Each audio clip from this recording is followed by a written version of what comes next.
YouTube. Just first off, saying thanks to Scott and Andy and Taylor for the video I put out yesterday. And thanks all you for not subscribing if you're still here. Yes, so cheers. It was fun actually.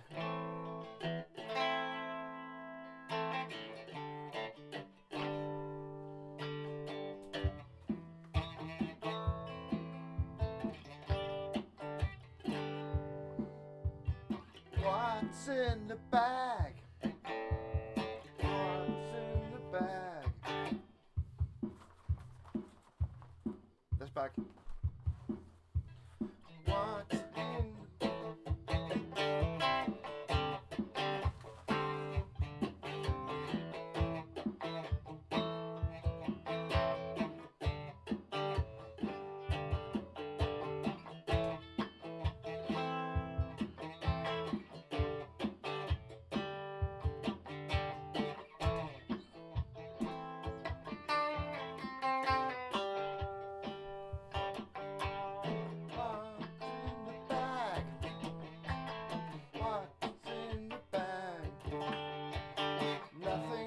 find that rhymes with bag. What's in the case? It might be a bass.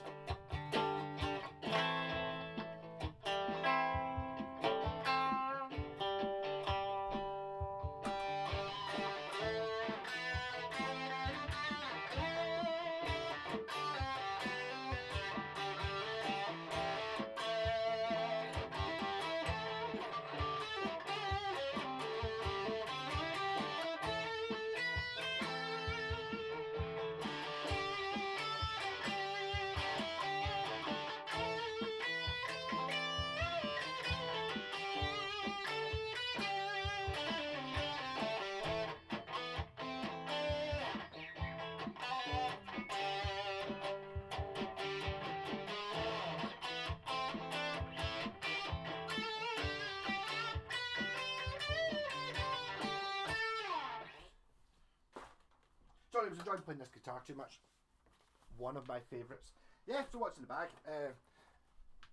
So I got to pick this up off Scott yesterday. This has a King Tut's sticker on it. So it's been played in the famous King Tut's, one would think. This is actually not mine. This is my pal Taylor's, who hasn't actually seen this yet. I'm not sure whether he bought it or was given it or something. Scott picked it up in a pub for him last week. I had to go and drop it off. Next time I'm down in Kelly, he's actually picked me up a Batman Skeletric set with half the bits missing for a tenner, so I need to go down there and get it at some point. So we have a Not in Focus Squire P bass in white. Very nice. I've just realised it doesn't have a strap on it, which is going to make it a bit harder to play if I got one. I've got a squonk strap sitting on the floor. Yep. So we'll see how good it is at squonk as well. That's where you just use. It seems quite good actually. Yeah, so this hasn't been cleaned or anything like that. Although I think Scott said he did adjust the truss rod a bit. It was, the neck was too straight. And whether it's in tune, it's possible it's kind of in tune. It's a bass. Basses don't really need to be in tune, do they? Let me a quick run through first. I'm actually assuming it works, of course, electrically.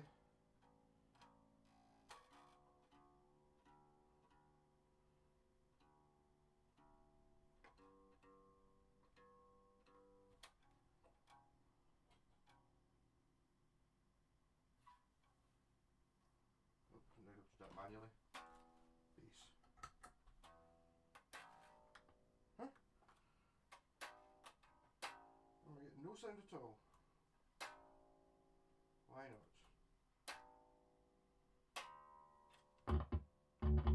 Okay. There's a bad connection on it.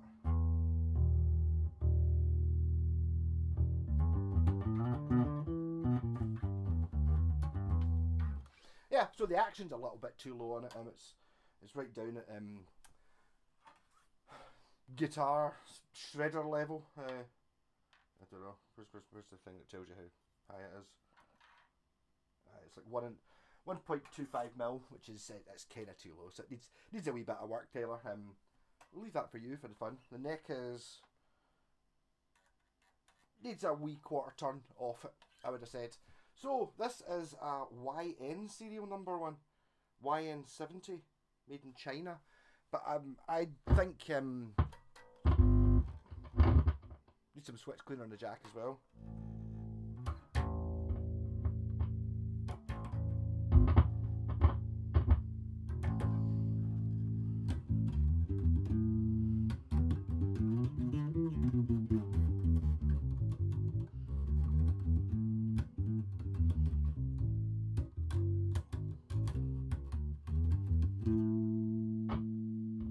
Let's just I wasn't really going to do. I'm not going to count this as actually good work to this, but that scratchy input jack is just annoying. So what you do is you spray contact cleaner on the actual jack socket, and then poke it in and out a few times, and it should be all right. Just stop it doing that. All hail the switch cleaner. Yeah, so white, which I like. Rosewood fingerboard. I've got a feeling this bridge is off a different guitar. I think this bridge is like one of those high mass ones. So basically, well, when I say high mass, it's normally just a bent piece of metal. This one's like a cast piece, so this is a bit thicker. It's actually a bit bent. I wonder how long this guitar has been used for. Got the original tuners. It's an Affinity series. It says so up here, where sometimes it says original contour custom body or something like that. But yeah, you're not really going to go far wrong as far as I'm concerned with a white P bass. I'd probably rather it had a maple neck if I was going to have a P bass, but I mean, yeah, take it.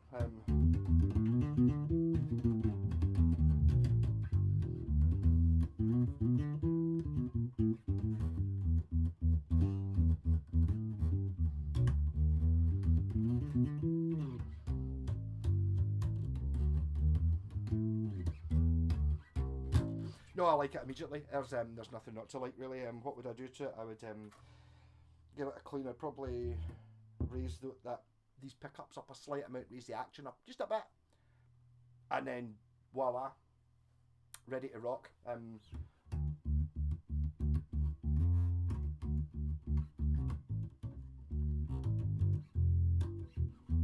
have to say this in every one of these videos for like Squier basses. Squier basses, like P basses in particular, seem to be better than Squier guitars. I would have said.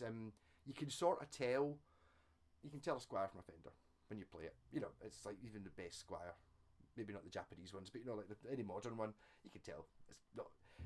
Whereas this is just a bass, and it's like a wee bit in the Telecaster thing with the P bass, where it was the first one ever made, so they just got it right. It's just straight up. Here you go. It's a bass. This is the one you want. I would have no issue playing this at gigs. I would use this in the Sabbath band, no problem. I do have a wee thing for white guitars. In fact, it goes quite nicely with that white Strat, doesn't it? See, if it had the maple neck and a white pickup, maybe go for the all super white. You can obviously buy pickups, buy pickup covers for about £3, white ones, if it was going down that route. But this one isn't mine. And it seems to work fine.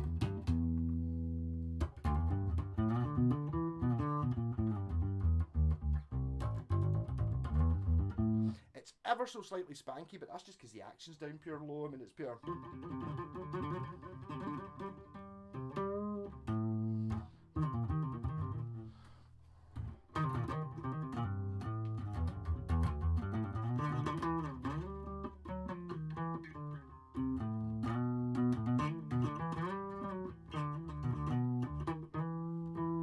Action solo. So it's working.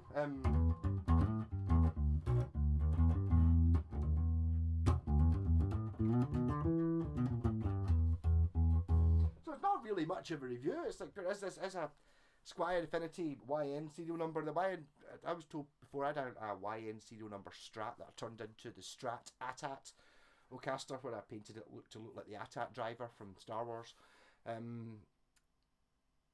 My point was the YN thing. It's made in Taiwan apparently, because Taiwan's kind of owned by China. There's a dispute there, but is it the People's Republic? Is it Republic of China, not the People's Republic of China? There's stuff going on. The Americans aren't really helping very much and don't really know exactly what's going on. But I know that there's long term aggro between Taiwan and China, with China saying that we own Taiwan, and Taiwan going, no, we don't.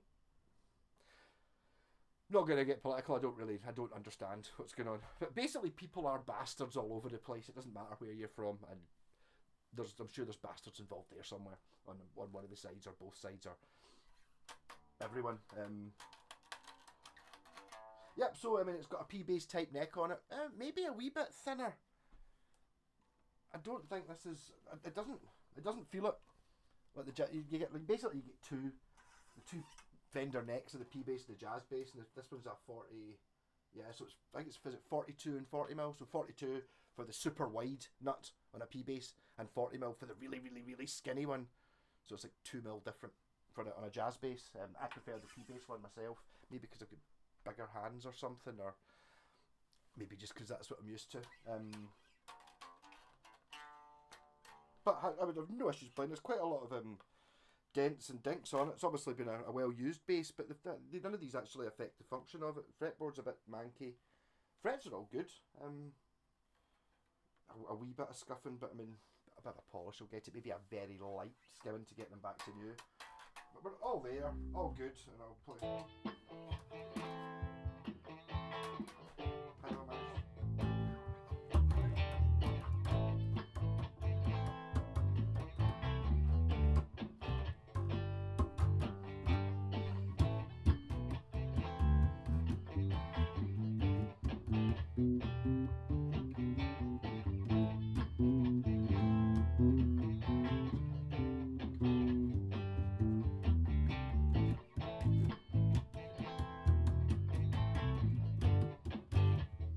Yeah, the action on this is solo. It's not doing my Sabbath Geezer Butler type. Hit it hard.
There we go. So there was a bit of a guitar video. It was a bass video. I'll do a guitar video tomorrow. I've still got to do this sustainer. I've been at this for so many days. I'm absolutely hating it. I just want to throw the thing out the window. I had to take a whole day off yesterday just to not get stressed out with it. I've got certain advice about fitting a sustainer. Basically, if you want a sustainer in your guitar, buy a guitar with a sustainer in it. Don't try and fit it yourself. Even if you know somebody who you think might be able to install it, it's just buy a guitar with a sustainer in it.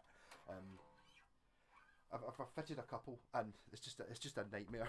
Losing money like mad on both of them, and so. But I'm not getting stressed about it. That's what I'm going to do this evening. I've got it all routed out, ready to go. It's just a case of connecting it up, and then I'll be able to relax, give it back to the owner, and get off my back. Anyway, so yes, I've not come across any Squier P basses that haven't been really good.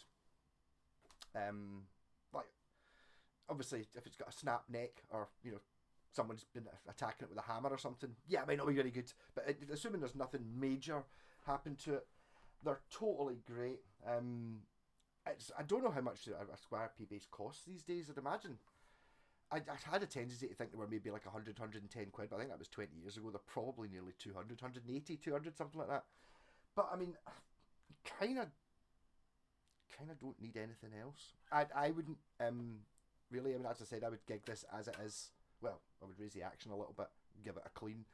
I'd gig this, no bother at all.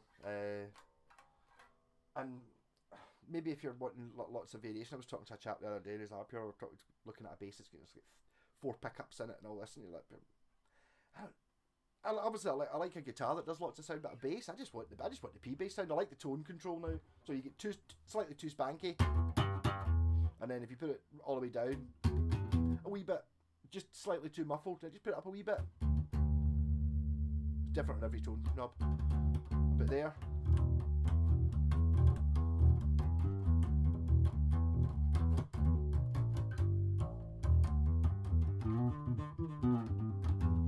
And it's going for the years thing again. Maybe I think, see, when you try and do fix up one of these wee tiny guitars, I refuse them now. You know, the wee sort of Gear for Music 20-inch scale, the ones, especially the ones that have got like the speaker in them and stuff like that.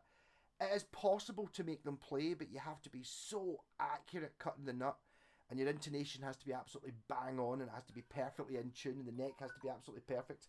All these things. I'm going to have to end this video soon because that's my chicken burger in the oven, just going beep.